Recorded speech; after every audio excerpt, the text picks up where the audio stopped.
روزے دار کے لیے تراویح پڑھنا فرض ہے؟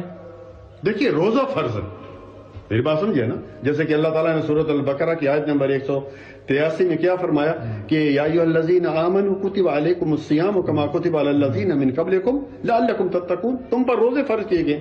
تراویح یا قیام اللیل یا تہجد ایک ہی نام ہے، ایک ہی چیز ہے، نام علیحدہ ہے، تو یہ نفل عبادت ہے لیکن اجر بہت ہے۔ بخاری کی حدیث نمبر 37 میں اللہ کے نبی صلی اللہ علیہ وسلم نے کیا فرمایا؟ من قام رمضان ایمانا واحتسابا غفر له ما تقدم من ذنبه، جس نے ایمان اور ثواب کی نیت سے رات کو قیام کیا، تراویح پڑھی، اس کے پچھلے گناہ معاف ہو جاتے ہیں۔ اور جو شخص امام کے ساتھ تراویح اور وتر ہی پڑھتے ہیں، ماشاءاللہ اس کے لیے تو اتنی عظیم خوشخبری ہے، من قام مع الامام حتی ینصرف، جس نے امام کے ساتھ تراویح پڑھی، وتر ہی پڑھے، گھر جا کے سو گیا، صبح تک فرشتے اس کے لیے لکھتے رہتے ہیں۔ تراویح، قیام اللیل، تہجد، اس لیے کوشش کرنی پڑھنی چاہیے۔ کیا روزے دار